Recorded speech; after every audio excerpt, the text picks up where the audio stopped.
Baik, terima kasih. Assalamualaikum warahmatullahi wabarakatuh. Bapak Ibu yang berbahagia, mudah-mudahan selalu diberikan kesehatan. Jadi pada hari ini kita akan mencoba membahas sedikit mengenai eh, tentang penyakit tiroid, yaitu mengenal tanda dan gejala kelainan tiroid.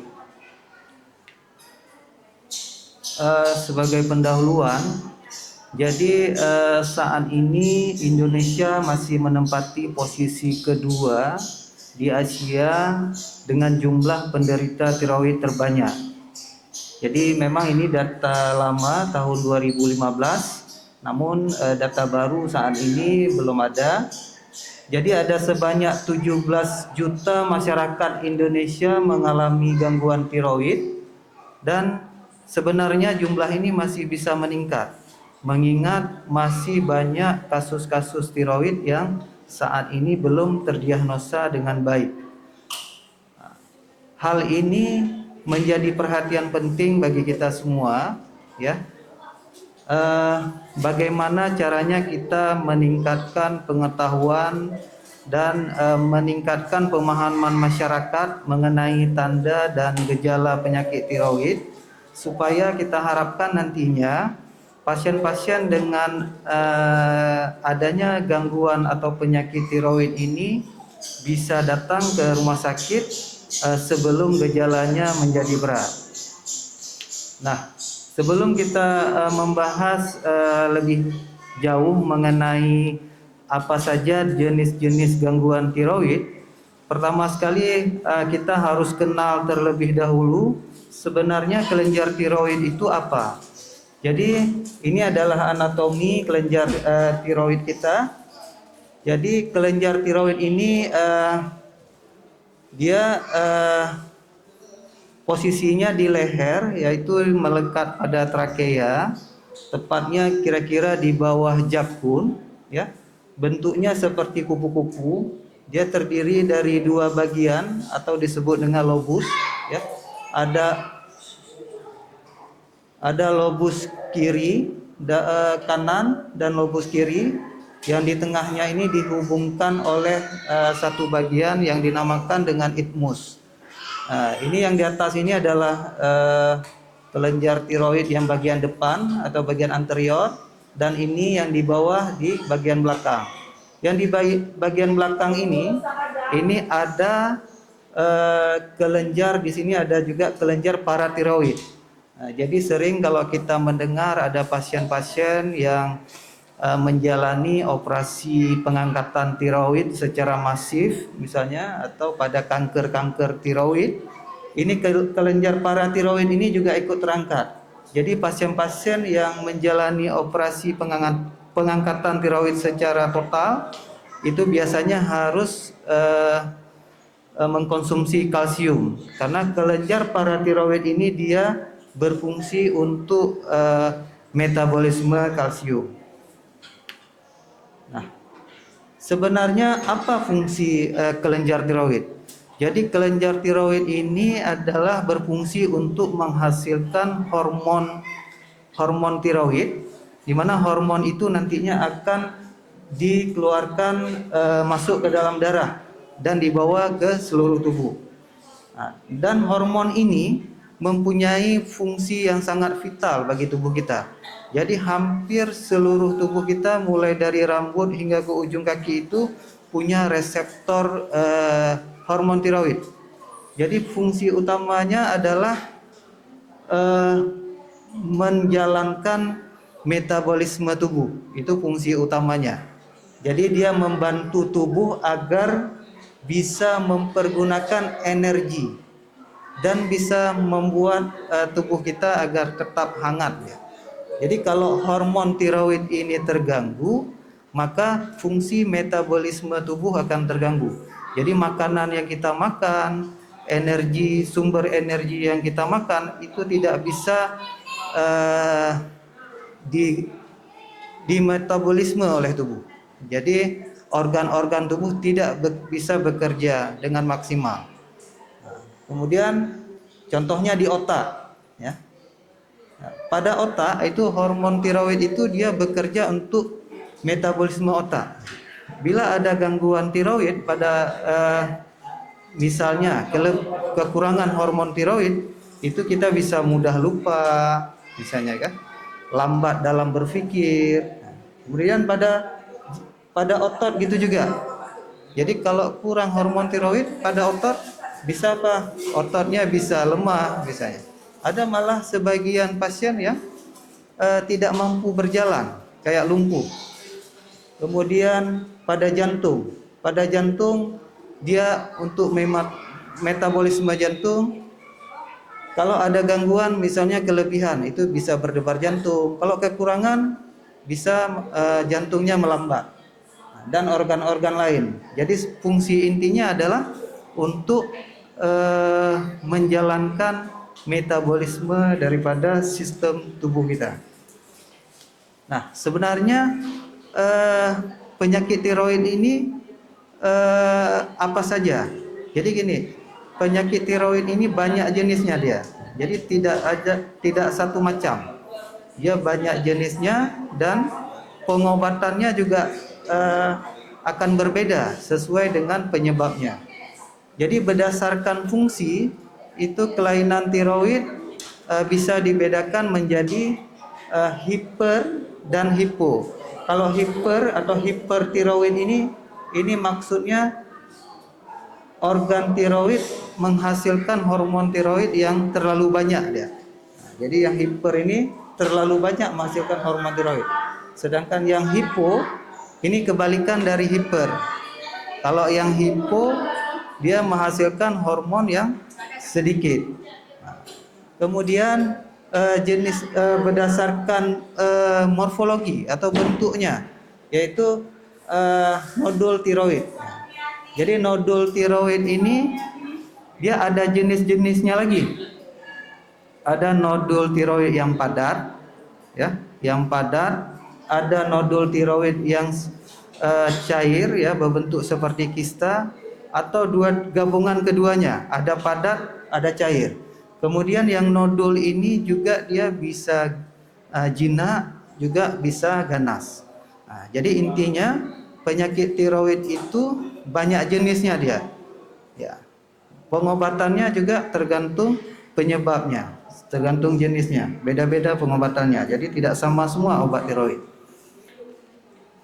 Nah, yang pertama kita akan coba bahas yang hipertiroid ini artinya apa? Hormon yang dihasilkan oleh kelenjar tiroid ini banyak ya. Jadi balik lagi seperti tadi saya jelaskan bahwa fungsi hormon tiroid adalah untuk metabolisme tubuh. Jadi kalau hormon tiroidnya meningkat, berarti metabolisme tubuh akan meningkat. Ketika metabolisme tubuh ini meningkat, gejala yang bisa kita jumpai misalnya pada jantung itu denyut jantung menjadi lebih cepat.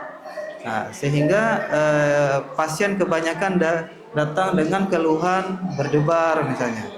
Jadi tidak heran pasien-pasien dengan hipertiroid ini kadang-kadang dia datangnya ke dokter jantung dulu karena keluhan apa? Jantungnya berdebar. Kemudian mudah merasa kepanasan. Kadang-kadang duduk di ruang ber-AC pun merasa panas. Nah, jadi merasa panas, kemudian banyak keringat. Ada kadang sampai tangannya mudah basah, banyak keringat ya. Kemudian nafsu makan biasanya pada orang yang hipertiroid ini meningkat, tetapi berat badannya tidak meningkat. Makannya banyak, berat badan tidak meningkat, malah ada yang menurun dia, makin lama makin kurus. Kemudian bisa gemetar atau tremor ya. Jadi tangannya bisa gemetar, biasanya kalau kita suruh angkat tangannya nanti goyang dia, tremor. Ini adalah penyebabnya karena metabolisme tubuhnya meningkat. Kemudian sulit tidur dan BAB menjadi sering. Kenapa BAB menjadi sering? Karena metabolisme di ususnya meningkat, jadi gerakan ususnya meningkat, jadi sebentar-bentar BAB. Malah ada yang diare kronis biasa. Kemudian kulit dan rambut ini menipis dan otot menjadi lemah. Kemudian pada perempuan kadang-kadang bisa dijumpai gangguan siklus haid. Jadi sering juga itu kadang pada perempuan dia awalnya berobat ke dokter kandungan, tapi ternyata ketika diperiksa rupanya hipertiroid. Jadi bisa juga mengalami gangguan siklus haid.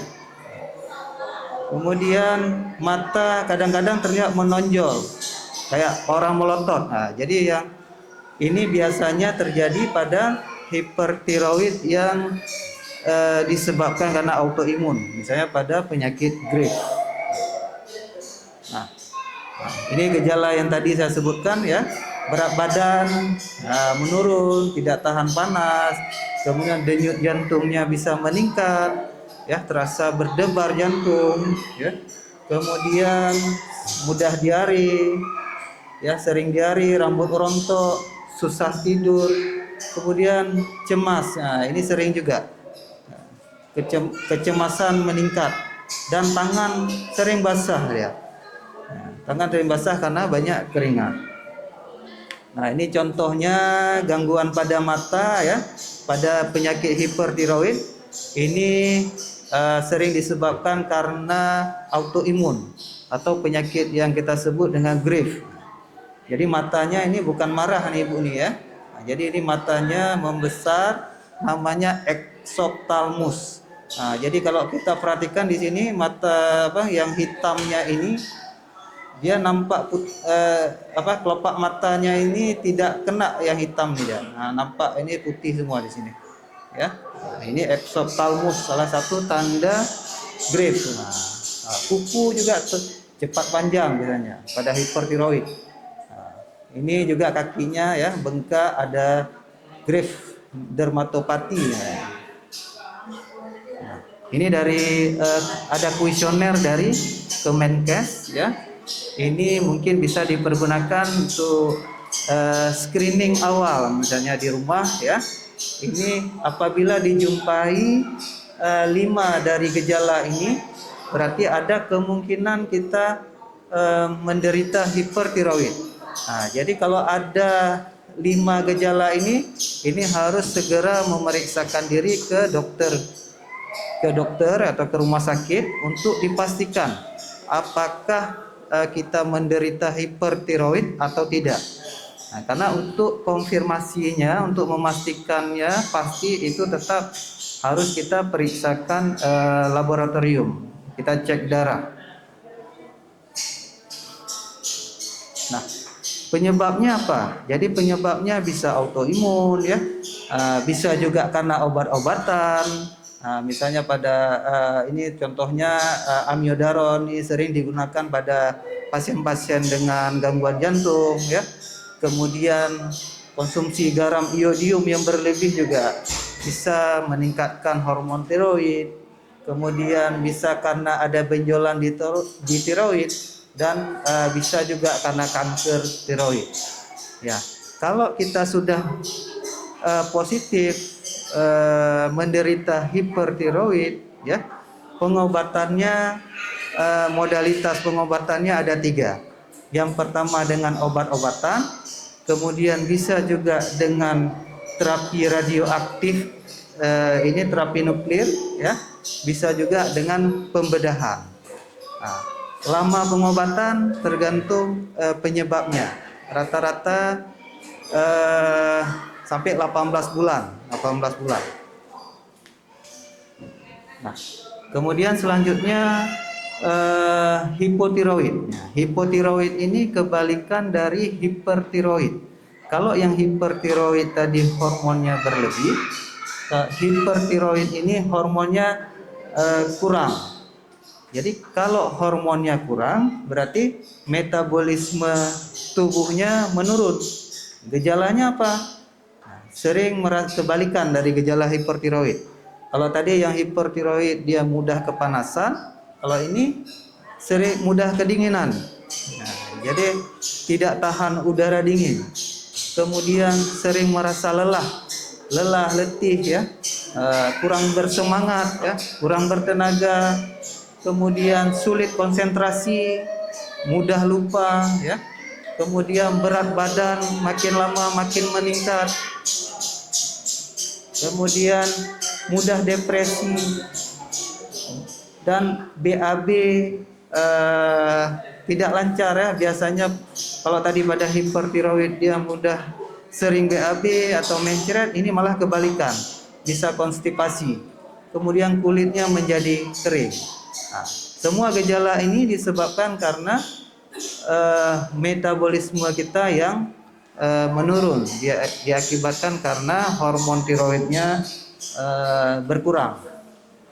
Nah, ini contohnya berat badan naik ya, kemudian tidak tahan udara dingin, sulit BAB. Jadi semua gejala ini kebalikan dari gejala pada hipertiroid. Denyut jantungnya menjadi pelan ya, kurang bertenaga, lemah, letih, mudah depresi. Nah, kemudian untuk haid juga sama seperti pada hipertiroid, dia juga bisa haidnya tidak teratur. Nah, ini contoh pasien hipertiroid ya.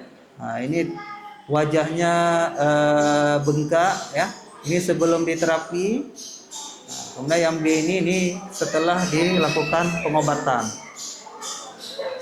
Nah, ini juga pada pasien-pasien hipertiroid, hipotiroid ya. Jadi ini gondok endemik. Ini biasanya pada daerah-daerah pegunungan yang kadar iodium ya, dari airnya berkurang ya, jarang makan ikan laut ya. Jadi timbul gondok ya, gondok endemik.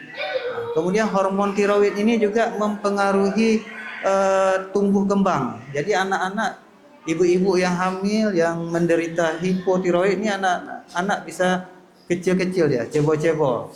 Kemudian IQ-nya juga menurun kalau hipotiroid. Nah, jadi makanya ibu-ibu yang hamil harus dipastikan tidak mengalami hipotiroid karena bisa mempengaruhi ke bayi nanti.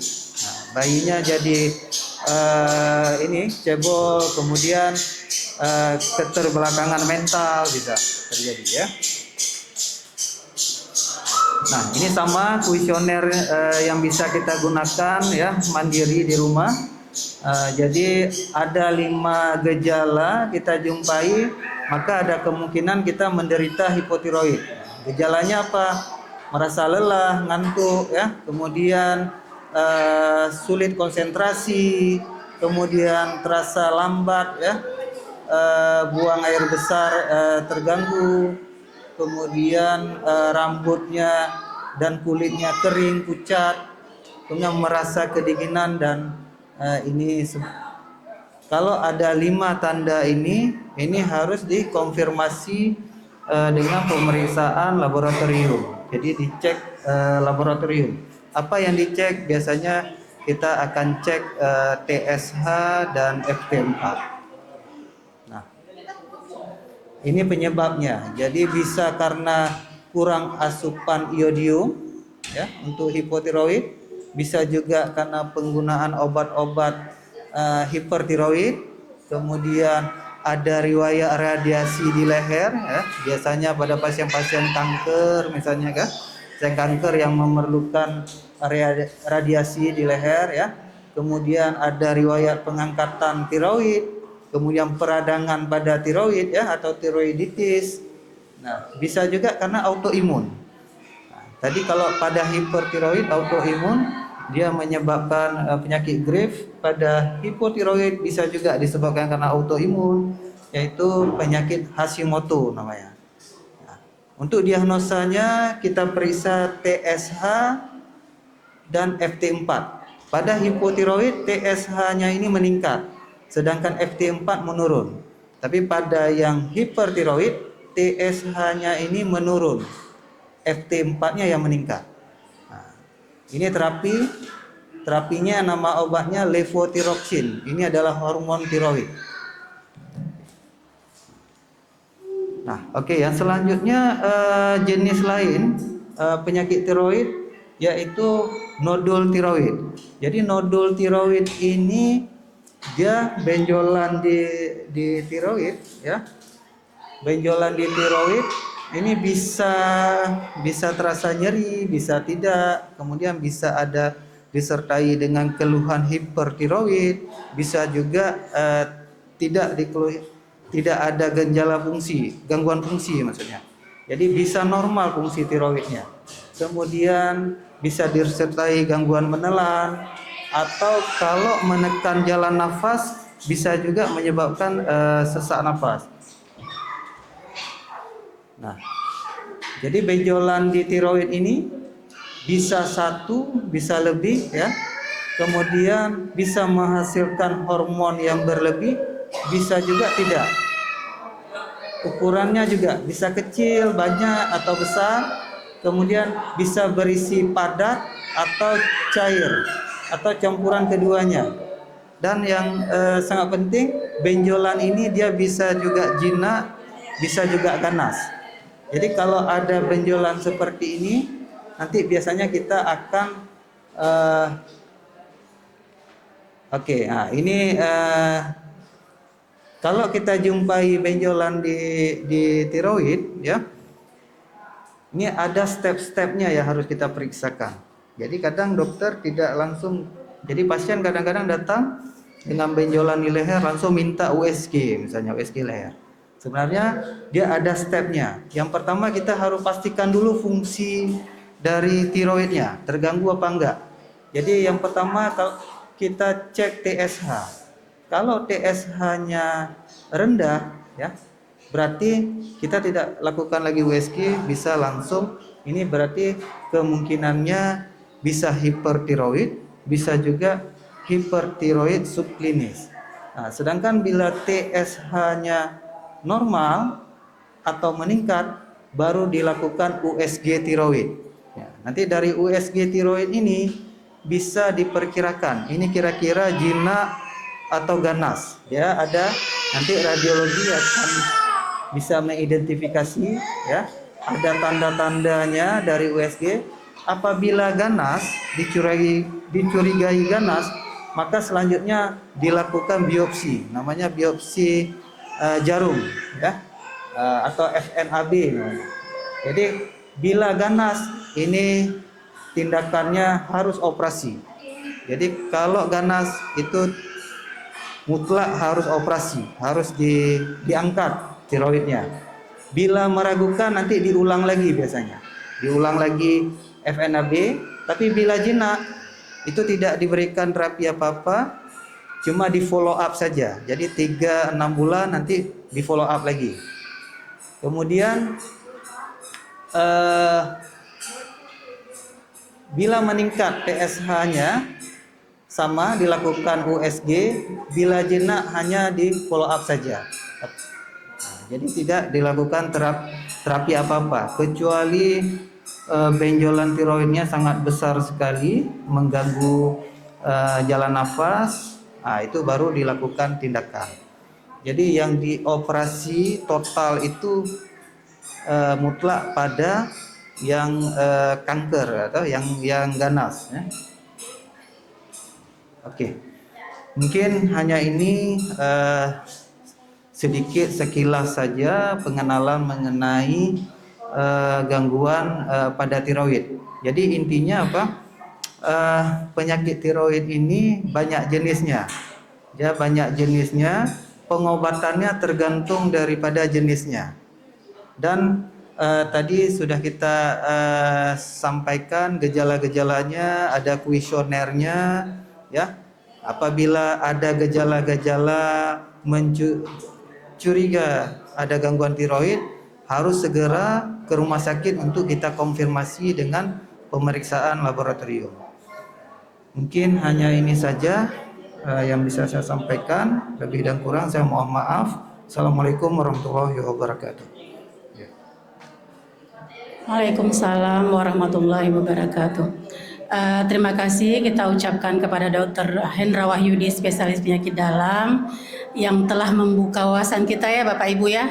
Ternyata betapa pentingnya hormon tiroid ini untuk metabolisme tubuh kita, dan ternyata ada banyak gangguan yang terjadi terhadap kelainan tiroid ini. Nah, barangkali Bapak Ibu ada yang mau ditanyakan lagi sama dokternya, kami persilahkan. Jangan malu-malu Bapak Ibu, ini kesempatan jarang-jarang dapat ya Dok ya. Silahkan Bapak Ibu. Atau mungkin sudah pas? Tidak ada lagi yang bertanya? Sudah? Baik, karena tidak ada yang bertanya, kita cukupkan acara kita pada hari ini. Mudah-mudahan apa yang disampaikan dokter tadi ada manfaatnya untuk kita semua. Lebih dan kurang kami mohon maaf. Wabillahi taufik wal hidayah. Wassalamualaikum warahmatullahi wabarakatuh.